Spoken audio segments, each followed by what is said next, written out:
السلام عليكم ورحمة الله.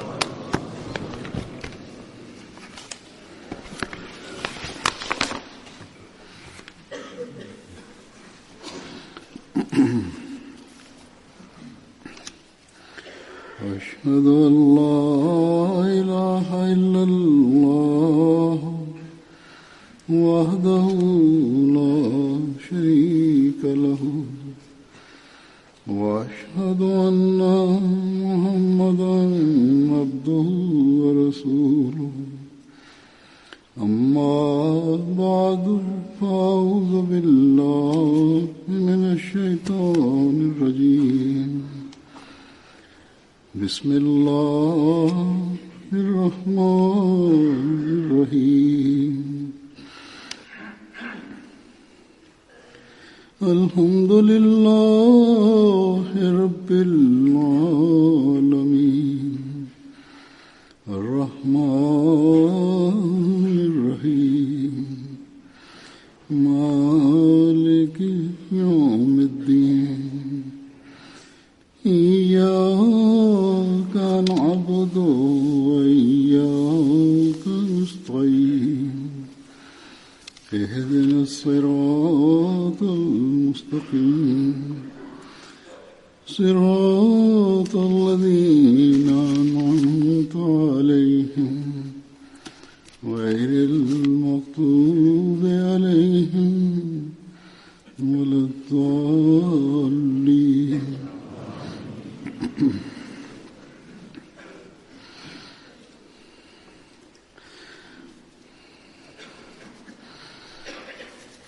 والسابقون الأولون من المهاجرين والأنصار والذين اتبعوهم بإحسان رضي الله عنهم ورضوا عنه وأعد لهم جنات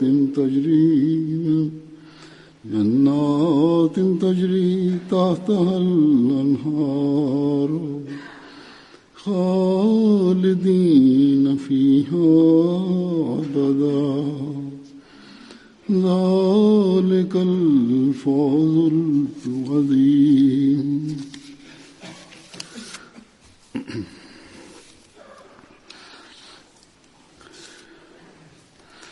और मुहाजिरीन और अंसार में से dhe prej muhajirve dhe ensarve ata që janë fituesit e parë, si dhe ata që i ndoqën në mirësi,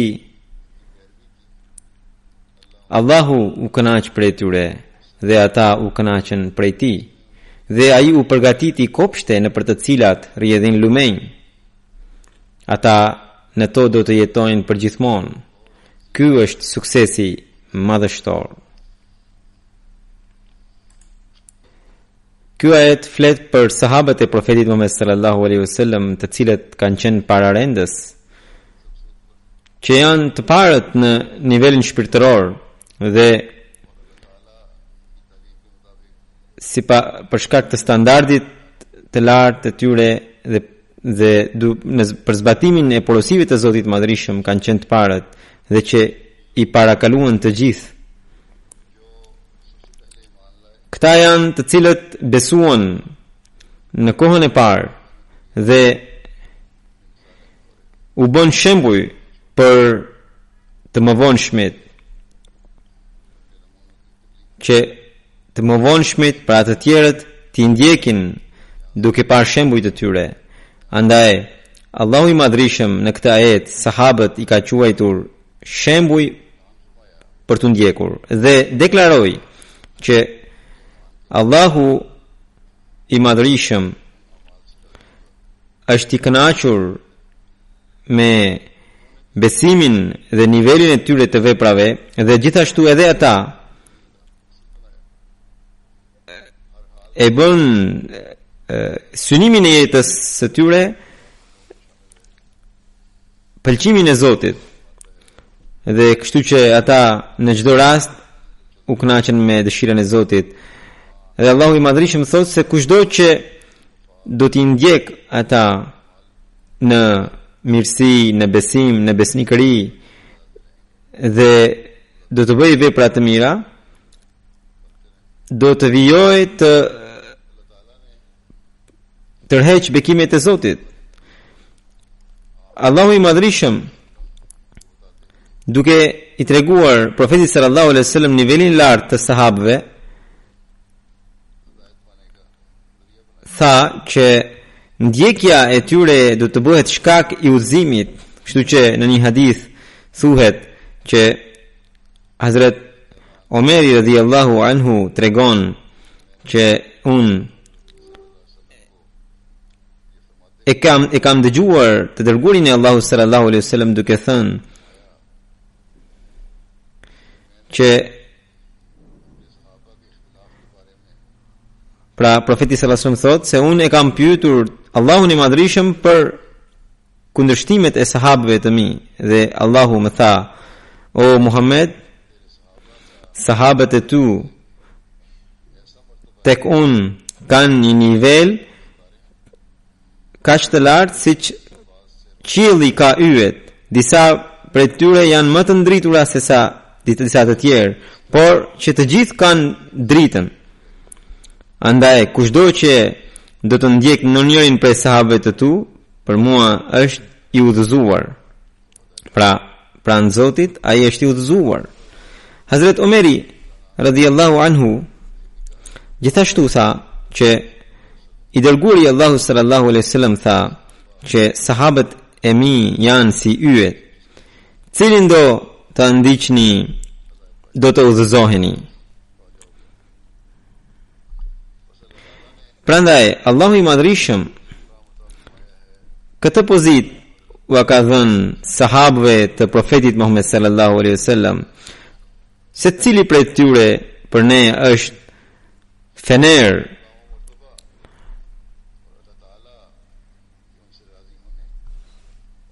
shkalla ose standardi, niveli i lartë i sahabëve dhe lidhja e tyre me Allahun, duke përshkruar këto dy gjëra, Hazrat Mesihu premtuar alayhi salatu wassalam thot që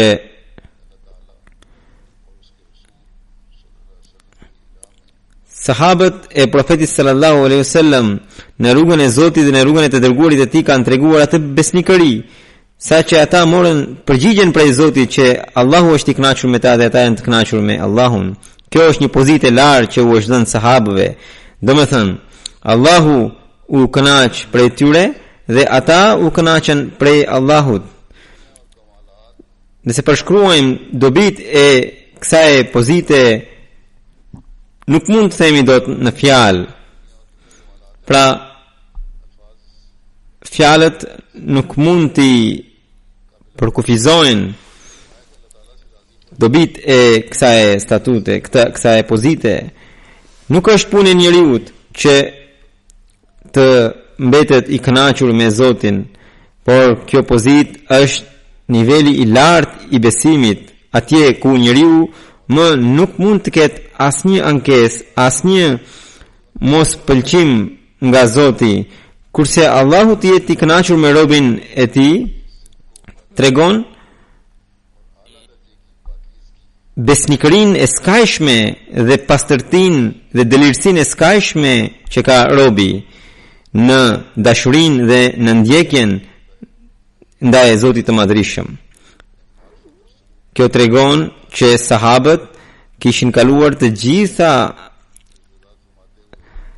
nivelet e spiritualitetit dhe pastaj thot që ju pastrojeni zemrën tuaj në mënyrë, pra Mesihu premtues duke u udhëzuar Ahmedianëve thot që pastrojeni edhe ju zemrën tuaj në mënyrë që Zoti miku juaj të kënaqet prej jush, në atë mënyrë që ju të mos keni asnjë ankesë në zemrën tuaj me të. Pra ju ta përsosni besnikërinë dhe delirsinë tuaj deri në atë mas saqë dhe gjithashtu edhe bindjen në nshtrimin ndaj tij deri në atë mas saqë Zoti të kënaqet me ju, sepse vetëm në këtë mënyrë ai do të kënaqet me ju. Dhe në atë kohë ai do të lërë bekim në trupin tuaj, në fjalët tuaja. kur do ta gëzoni këtë pozitë, atëherë do të jeni të bekuar. Ndaj sahabët janë shembull për ne që ne të gëzojmë afrimin me Zotin. Nëse ne shikojmë edhe kundërshti mes tyre ndaj me njëri tjetrin prapë se prapë, Allahu i Madhrishëm ata i ka quajtur të vlefshëm për të ndjekur edhe si yje të ndritura. I dërguari Allahu sallallahu alaihi wasallam duke treguar pozitën e sahabëve një herë thotë që rreth sahabëve të mi kini frikë ndaj Zotit të Madhrishëm, mos i përqeshni. Ai që do ketë dashuri ndaj tyre do të ketë për shkak të dashurisë ndaj meje, dhe ai që do të ketë inat ndaj tyre do të ketë inat për shkak të inatit që mund të ketë ndaj meje. Ai që do t'i lëndoj ata më ka lënduar mua, dhe ai që më ka lënduar mua e ka lënduar Allahun, dhe ai që e ka lënduar Allahun e ka bërë të pakënaqur Allahun, dihet që ai do të ndëshkohet. Në një herë tjetër profeti sallallahu alaihi wasallam thotë që mos ju drejtoni sahabëve të mi me fjalë të padenja. Muslimanët kanë sekte të ndryshme, të cilët kur shahin njëri tjetrin, sidomos shiitët, që flasin shumë keq për sahabët.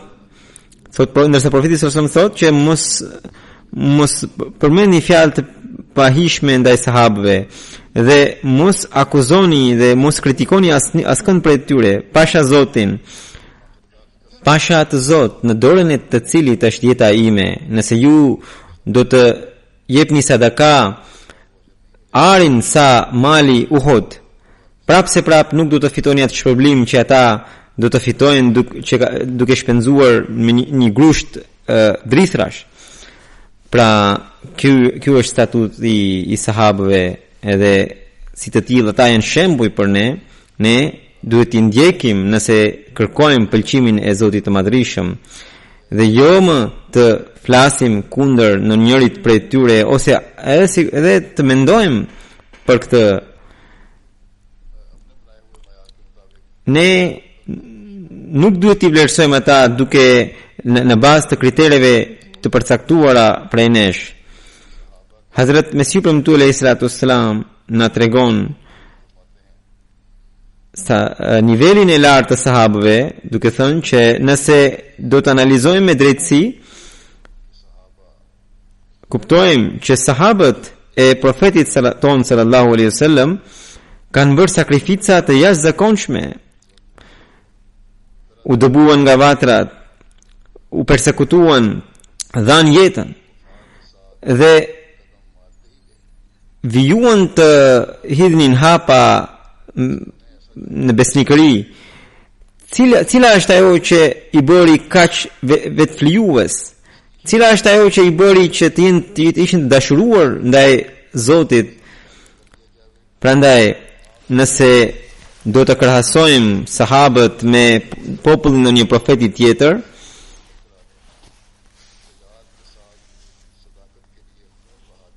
nuk mund të gjejmë shembullin e tyre, siç ata kanë dhënë jetën në dashurinë ndaj profetit sallallahu alaihi wasallam, në dashurinë ndaj Zotit.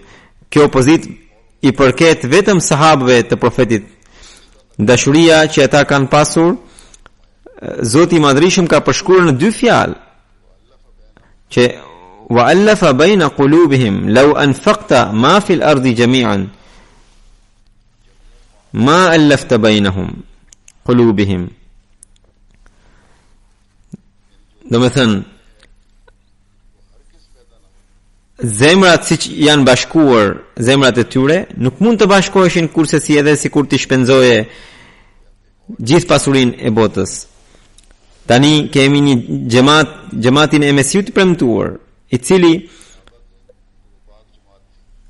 duhet të marrë ngjyrën e sahabëve.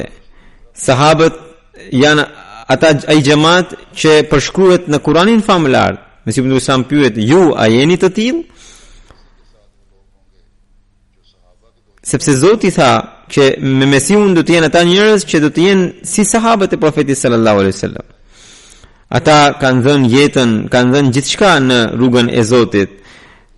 Hazrat Abu Bekri Siddiq shpesh kemi dëgjuar që një herë kur profeti sallallahu alajhi wasallam bëri thirrje për një sakrificë, ai solli gjithçka që kishte në shtëpi. Kur i dërguari Allahu sallallahu alajhi wasallam e pyeti: "O Abu Bekër, çfarë ke lënë në shtëpi?" Ai tha: "O i dërguari i Allahut, kam lënë vetëm emrin e Zotit dhe të dërguarit të tij." Ai thotë që ishte kryetari i Mekës, ishte beu i Mekës kur u bë musliman. Mori veshjen e varfërisë për hir të Zotit, sepse për ta ishte shkruar që ata xhenetin do ta gjenin nën shpatat, por ne nuk kemi një mësim kaq të vështirë, sepse për Mesihun thuhet që yadul harb, në kohën e tij nuk do të bëhen luftra fetare. Duke treguar jetën e sahabëve, Hazrat Mesihu premtuar alayhi salatu wasalam thot: "Shikoni sahabët e profetit Muhammed sallallahu alaihi wasallam, Allahu qoftë i kënaqur me të gjithë ata, a kërkonin jetë prej qefi që ti mundin mohuesit? A dëshironin lehtësira dhe rehatin? Jo, nuk ishte kjo gjë. Edhe në librat e mëparshëm është shkruar për ta që ata do të ngrenin natën, do të ngriheshin natën për të adhuruar Zotin, edhe gjatë ditës do të shërbenin fesë së Allahut. Ajeti i Kuranit famlar tregon mënyrën e jetës së tyre, duke thënë që wa min ribatil khayli fayakunu bihi aduwallahi wa aduwakum. Dhe gjithashtu një ajet tjetër, ya ayyuhalladhina amanu sabiru wasabiru warabitu. Domethënë, mbajni kuajt në kufi, sepse armiku juaj, armiku i Allahut të jenë të friksuar. O besimtar, jini të duruar dhe tregoni durimin. Mesihu premtuar alayhi salatu wasalam thot që ribat do të thot kuajt që vendosen në kufit me armikun. Allahu i madhrishëm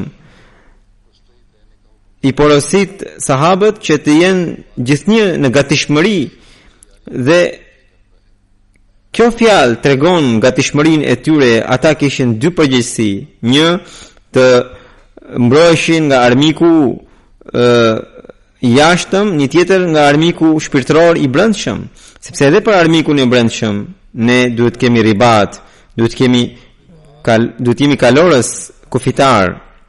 Dhe në fjalor ribat do të thot edhe nefs, edhe zemër. Dhe është e çuditshme që kuajt bëjnë ato punë që u mëson i Zoti i tyre. Pra, ashtu siç fëmijët mësohen në shkollë, edukohen, në të njëjtën mënyrë edhe kuajt mësohen. Nëse nuk mësohen, ata bëhen të tërbuar. Në të njëjtën mënyrë kemi nevojë të mësojmë nefsin ton, të nënshtrojmë nefsin ton, të edukojmë atë. Prandaj ribat do të bëhet atëherë kur ne, pra si besimtar, edhe në dije edhe në vepra të përparojmë dhe të edukojmë nefsin ton. Kjo ka qenë modeli i sahabëve, të cilët e kanë arritur edhe për shkak të forcës bekuese të profetit sallallahu alaihi wasallam. Do të përmend disa shembuj. Një shembull kemi dëgjuar shembullin e Hazrat Abu Bekrit radhiyallahu anhu, që kur profeti sallallahu gjatë një nevoje të islamit, ai solli gjithçka nga pronat e tij. Një herë tjetër Hazrat Abu Bekri u fjalos me Hazrat Omerin dhe shkoi deri tek që ata nglitën zërin ndaj njëri tjetrit. Kur përfundoi kjo grindje, Hazrat Abu Bekri shkoi tek Hazrat Omeri dhe i kërkoi falje që unë mund të kem ngritur zërin gjatë bisedimit, edhe për këtë arsye kërkoi falje. Por Hazrat Omeri nuk e pranoi faljen. Dhe nga kjo Hazrat Abu Bekri shkoi tek i dërguari i Allahut sallallahu alaihi wasallam dhe ja tregoi ngjarjen dhe pyeti që unë juve ju kërkoj falje për këtë ngjarje. I dërguari i Allahut sallallahu alaihi wasallam tha se Zoti është falës. Pas pak kohe Hazrat Omeri u pendua dhe edhe ai shkoi tek Abu Bekri dhe i kërkoi falje. Pra do të shkonte për të kërkuar falje, mirë po nuk e gjeti Abu Bekrin radhiyallahu anhu. Dhe ai shkoi tek profeti sallallahu alaihi wasallam. Duke e parë Hazrat Omerin, profeti sallallahu alaihi wasallam i skuq fytyra nga zemrimi. Edhe duke e parë këtë, Hazrat Abu Bekr u gjunjëzua dhe i kërkoi profetit sallallahu alaihi wasallam, duke thënë që un kam fajin, ju faleni Omerin. Kjo ishte për ulësia e Hazrat Omerit dhe frika ndaj Zotit. Dhe gjithashtu ishte i penduar edhe Hazrat Omeri, sepse edhe ai kishte ardhur për të kërkuar falje. Që të dy ishin të penduar. Kjo ishte ajo atmosferë e pastër që ngriti, ndërtoi Hazrat Profeti Muhammed sallallahu alaihi wasallam. Dhe pikrisht njerëzit e kësaj atmosfere tërhoqën pëlqimin e Zotit. Një tjetër ngjarje e Hazrat Omerit thuhet që një njeri i tha Hazrat Omerit që ju jeni më i mirë se Abu Bekri. Omeri filloi të qante e tha që pasha Zotin, një natë e Abu Bekrit dhe një ditë e Abu Bekrit është e barabartë, është më e mirë se sa e gjithë jeta e Omerit dhe e bijve të Omerit. A të tregoj jetën e Abu Bekrit? A i tha, po, ma trego. Tho, nata e ti ka qenë ajo kur profeti sallallahu alaihi wasallam mërgoi gjatë natës, edhe Abu Bekri ishte bashkë me të. Dhe dita e ti ka qenë ajo kur i dërguari Allahu sallallahu alaihi wasallam ndroi jetë dhe arabët mohuan zakatin dhe namazin në atë kohë. Ai kundërshtoi këshillën time edhe u vendos në xhihad dhe Zoti atij i dha sukses për të treguar që ai ka pasur të drejtë. Dhe një tjetër sahab madhështor i Hazrat Profetit sallallahu alaihi wasallam ishte Hazrat Osmani, që ishte edhe kalifi i tretë i tij. Dhe përveç të tjerash, pra përveç virtyteve të tjera në lidhje me të, Hazrat Aisha radhiyallahu anha thot që Hazrat Osmani ishte më i miri për të mbajtur lidhjet farefisnore dhe për t'ju friksuar Zotit të Madhërisëm në sahabët e Muhamedit sallallahu alaihi wasallam. Kur lindi çështja për ta zgjeruar xhamin e profetit dhe aty ishin shumë njerëz që do të sakrifikonin, atëherë i dërguari Allahu sallallahu alaihi wasallam tha që shtëpitë që janë përreth do t'i përfshim në xhami. Pra dije që shtëpi do të bliheshin. Atëherë Hazrat Osmani doli përpara dhe paraqiti 15,000 dirham edhe i bleu gjitha ato pronat. Muslimanët patën vështirësinë e ujit, sepse aty kishte një pus.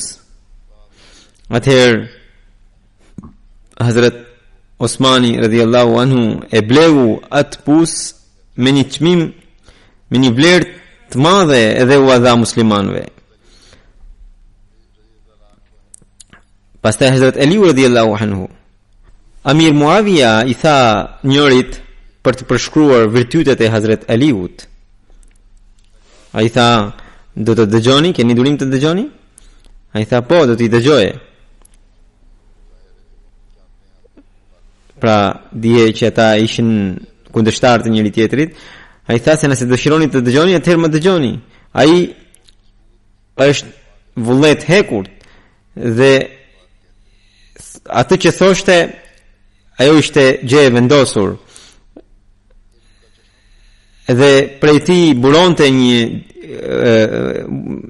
një burim dijesh dhe urtësish.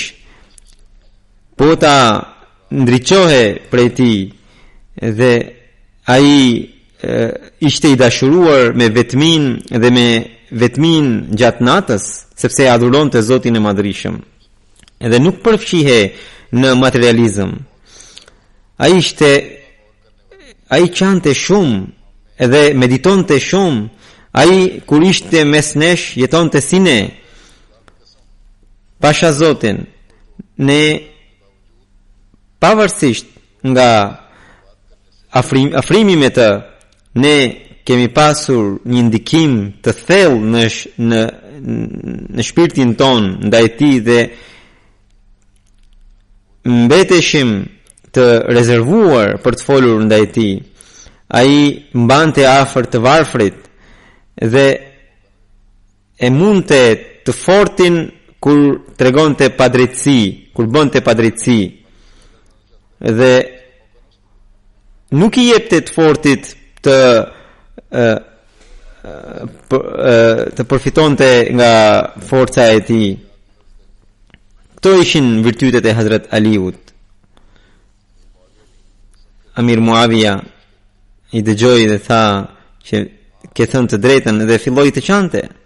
Një sahab tjetër i profetit sallallahu alaihi wasallam ishte Hazret Abdurrahman bin Auf. Ai ishte shumë i përparuar në sakrifica financiare, ishte edhe tregtar, kishte pasuri pafund. Njëherë një njeri duke bërë tevaf rreth Qabes dëgjoi zërin e njërit i cili lutej: o Allah, më mbro nga kooperacia e nefsit tim. Kur e pa se kush ishte ai, gjeti që ai ishte Hazret Abdurrahman bin Aufi.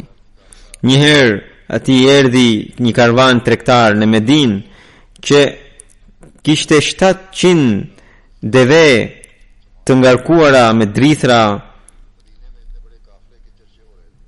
Gjithë Medina brohoriste nga një karvan kaq i madh. Hazret Aisha radhiyallahu anha mori vesh për këtë karvan. Hazret Aisha tha: unë e kam dëgjuar të dërguarin e Allahut sallallahu alaihi wasallam duke thënë që Abdurrahmani është banori i xhenetit. Kur Abdurrahmani e mori vesh, ai erdhi shkoi tek Hazret Aisha dhe tha: duke ju caktuar ju dëshmitare, unë këtë karvan 700 deve prej drithrash po do të jap në rrugën e Zotit të Madhrishëm. Njëherë Hazret Abdurrahman bin Aufi u fjalos me Hazret Khalidin. Atëherë i dërgoi Allahu sallallahu alaihi wasallam tha: o Khalid, mos thuaj asnjë fjalë sahabëve të mi. Nëse dikush prej jush do të shpenzojë florin sa mali Uhudit, nuk mund të arrijë mëngjesin dhe mbrëmjen e Abdurrahmanit që ai ka kaluar në xhihadin në rrugën e Allahut. Një tjetër sahab ishte Saad bin Waqas. Ai vetë tregon një ngjarje të jetës së tij që kur e kam pranuar Islamin, nëna ime më tha që çfarë besimi ke pranuar ky besim i ri? Duhet të heqësh dorë patjetër, përndryshe unë nuk do të ha dhe nuk do të pi derisa të vdes. Dhe si rjedhoi njerëzit ty do të qortojnë se ti ke shkaktuar vdekje nënës tënde. Ai tha: o nën, mos bëj kështu, sepse unë nuk mund të braktis fen time. Por ajo nuk dëgjoj, dhe 3 ditë e 3 net kaluan dhe ajo nuk hëngri, as nuk piu në një gjë. Në atë kohë i thash, shkova dhe i thash nënës, pasha Zotin, nëse ti do të kesh 1000 jetë, edhe do të japësh një nga një të gjitha ato jetë, përsëri unë nuk mund të braktis fen time. Kur nëna e shikoi këtë palëkundshmëri tek ai, ajo hoqi dorë nga greva e saj. Pra, Allahu i Madhrishëm thot që binduni prindërve, mirë po kur vjen fjala për nënshtrimin ndaj Zotit për pranuar besimin, atëherë duhet ta zgjedhim anën e Zotit. Sahabi në fjalë gjeti mundësinë edhe për t'i bërroje profetit Muhammed sallallahu alaihi wasallam. Hazrat Aisha radhiyallahu anha tregon që i dërguari Allahu sallallahu alaihi wasallam kur erdhi në Medinë në ditët e para situata ishte rrezikshme dhe për këtë arsye ai nuk flinte qetë gjatë natës. Shumë net kishte kaluar pa gjumësi. Një natë tha që sikur në një rob i Zotit vinte dhe të bënte roje. Sa mirë do ishte dhe unë të flija pak. Pra ai gjumë që pak gjumë që bënte profeti sallallahu alajhi wasallam, atë sa të nuk e bënte. Ndërkohë u dëgjua zhurma e armëve që profeti sallallahu alajhi wasallam pyeti kush është? Tha Sadi jam. Tha si keni ardhur? Tha kam ndjer rrezikun e jetë edhe erdha për t'ju bërë roje, o i dërguari i Allahut. Atëherë profeti sallallahu alaihi wasallam fjeti edhe bëri lutje për ta. Një tjetër sahab ishte Hazrat Zubair ibn al-Awwam. Ai kishte shumë frikë ndaj Zotit. Djali i tij pra nuk thoshte asnjëherë në një fjalë që mendonte se është kundër Zotit. Një ditë djali i tij tha që ju pse nuk përmendni hadithet e profetit siç përmendin sahabët e tjerë. Ai thotë që kur e kam pranuar Islamin nuk jam ndarë nga profeti sallallahu alaihi wasallam, gjithmonë kam qenë pranë tij, por un kam frikë nga një fjalë e profetit sallallahu alaihi wasallam. Pra thotë që un kam shumë referenca, mbaj mend shumë fjalë, por un kam frikë nga një porosi e profetit sallallahu alaihi wasallam që thotë që ai që drejton një fjalë të rreme ndaj meje ka siguruar xhenemin. Pra ai që më referon një fjalë që nuk e kam thënë ka siguruar xhenem, thot. Ai ishte shumë trim, aq sa që kur rrethimi i Aleksandris ishte zgjatur, ai ishte bërë gati të ngjite në shkallët dhe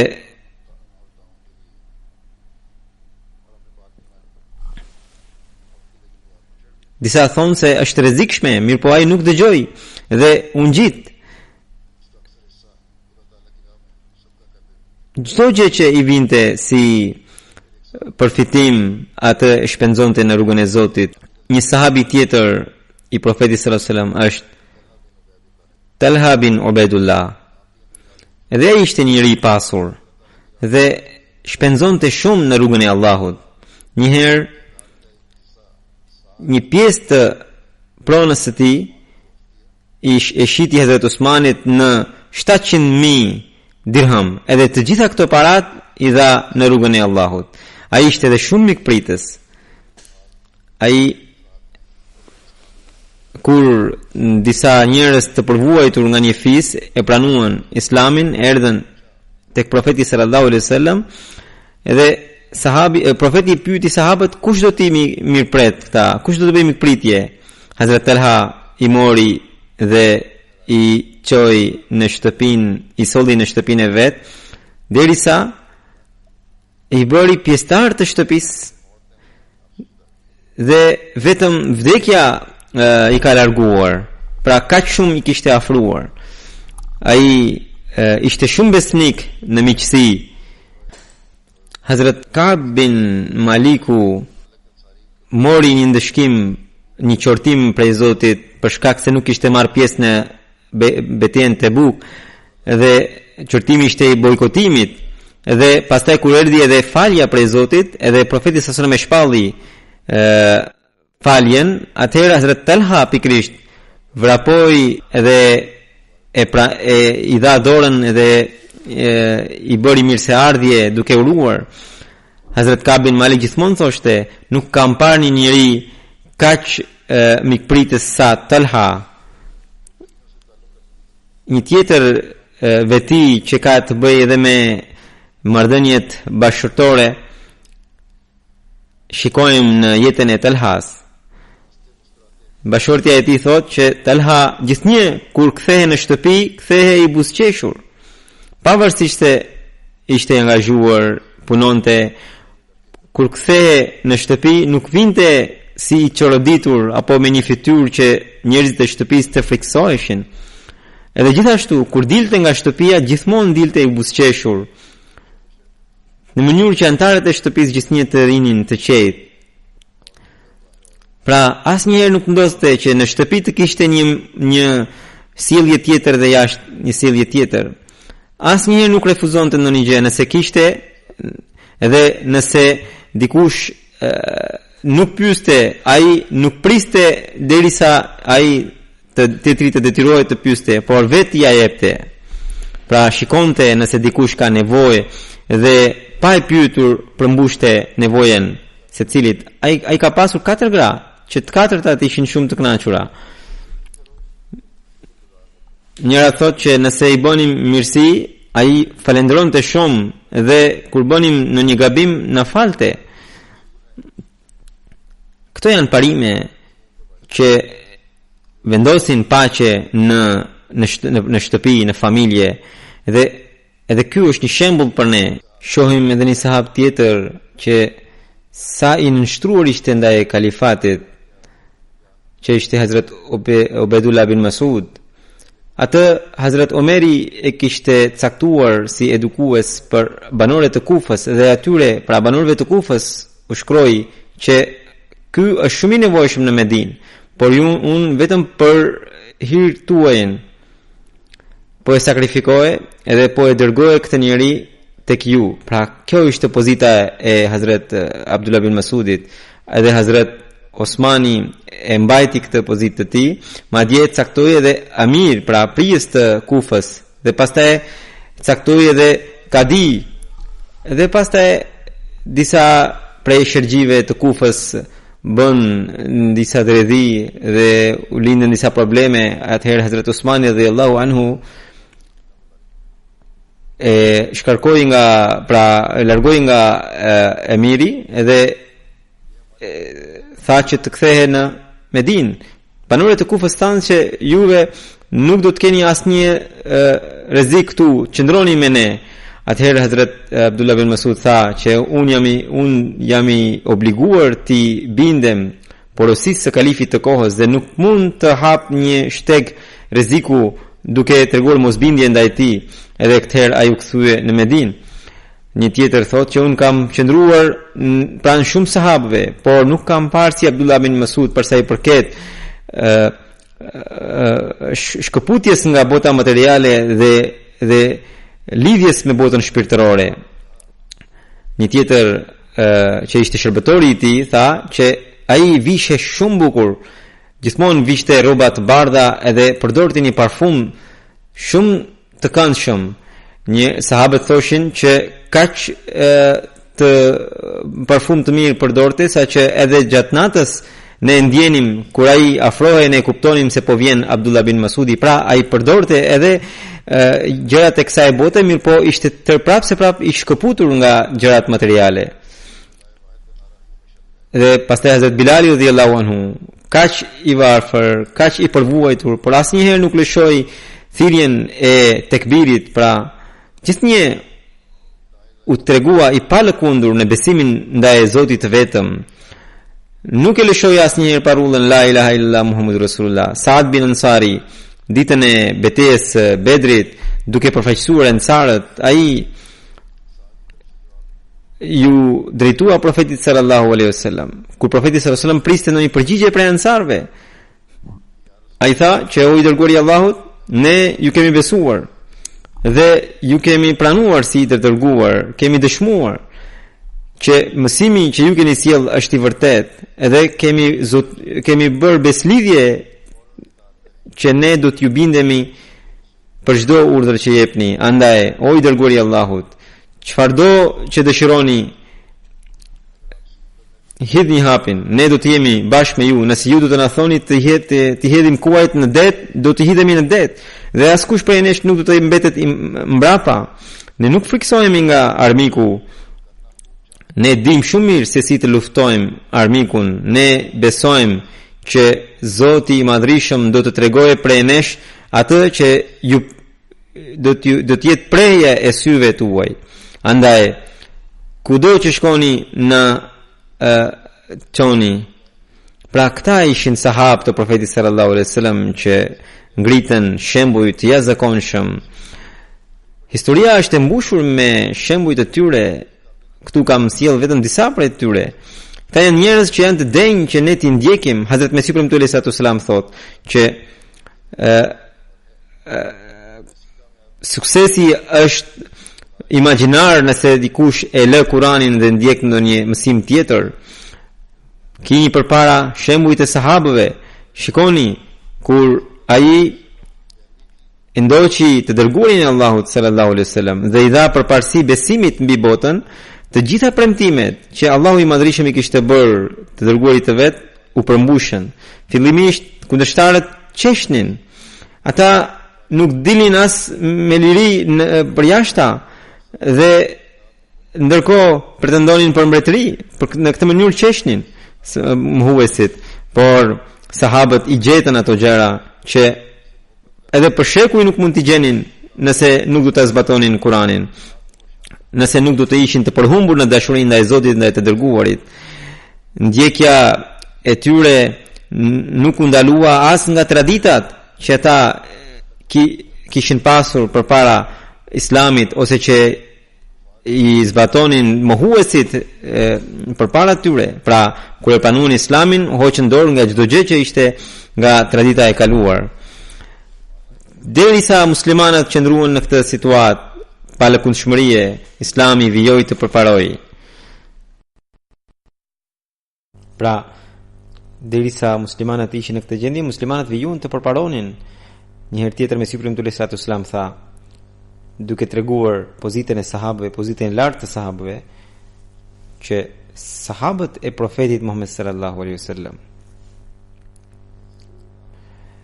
ishin kaq besnik ndaj profetit saqë shembullin e tyre nuk gjejmë dot tek ndjekësit e profetëve të tjerë, dhe ishin kaq të vendosur në porositë e Zotit të Madhërisëm saqë Kurani është i mbushur me përshkrimin e tyre.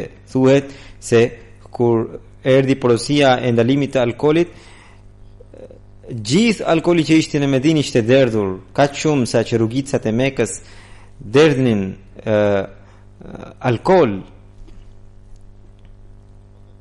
Pra, kur një herë hoqën dorë nga alkooli dhe u penduan, alkoolin e kanë bërë e bën armik.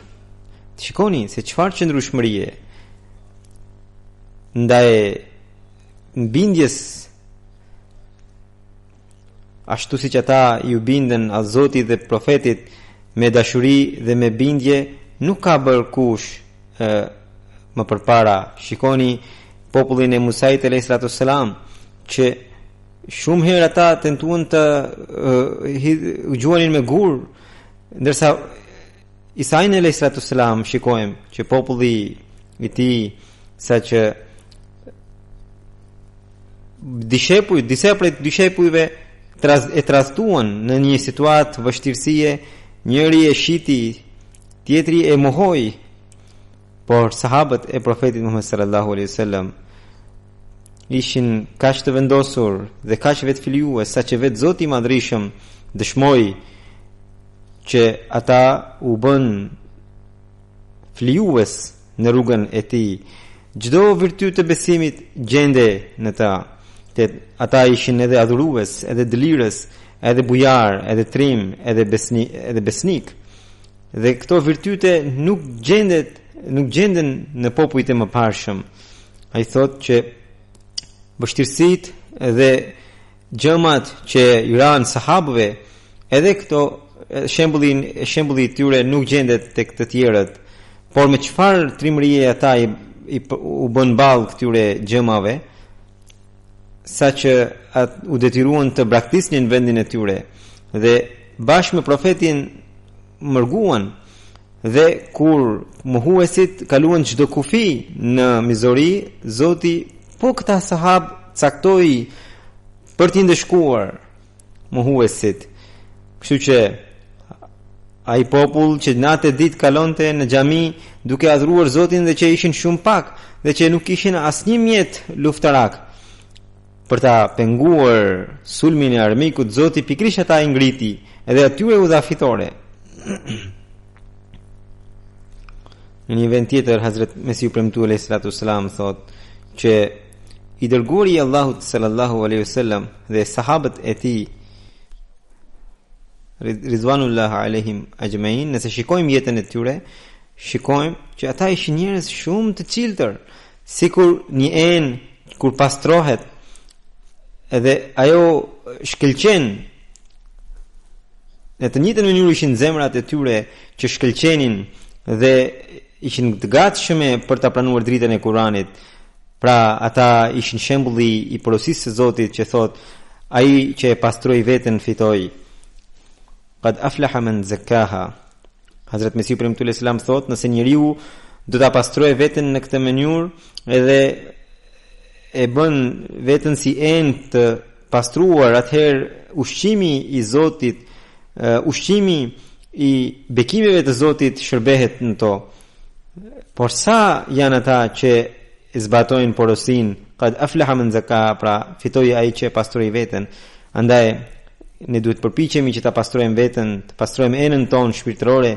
Nëse ne kemi pranuar Mesiun e premtuar alayhis salam, shërbëtorin e vërtet të profetit sallallahu alaihi wasallam, atëherë duhet të zbatojmë të gjitha porositë e tij, të cilat ai në dha, dhe shembulli i tyre ne gjejmë së pari tek profeti, tek sahabët e profetit Muhammed sallallahu alaihi wasallam dhe pas edhe tek sahabët e Hazrat Mesiut të premtuar alayhi salatu wasalam. Vetëm atëherë ne mund të jemi musliman të denj. Allahu na bëft musliman të denj.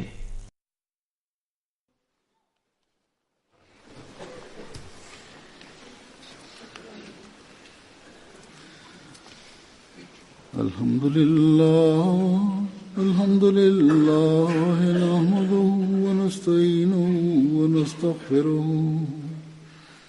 wa nu'minu bihi wa natawakkalu alayhi wa na'udhu billahi min shururi anfusina wa min sayyiati a'malina. من يهده الله فلا مضل له ومن يضلل فلا هادي له ونشهد أن لا إله إلا الله ونشهد أن محمدا عبده ورسوله. عباد الله رحمكم الله، إن الله يأمر بالعدل والإحسان وإيتاء ذي القربى وينهى عن الفحشاء والمنكر والبغي يعظكم لعلكم تذكرون. اذكروا الله يذكركم وادعوه يستجب لكم ولذكر الله أكبر.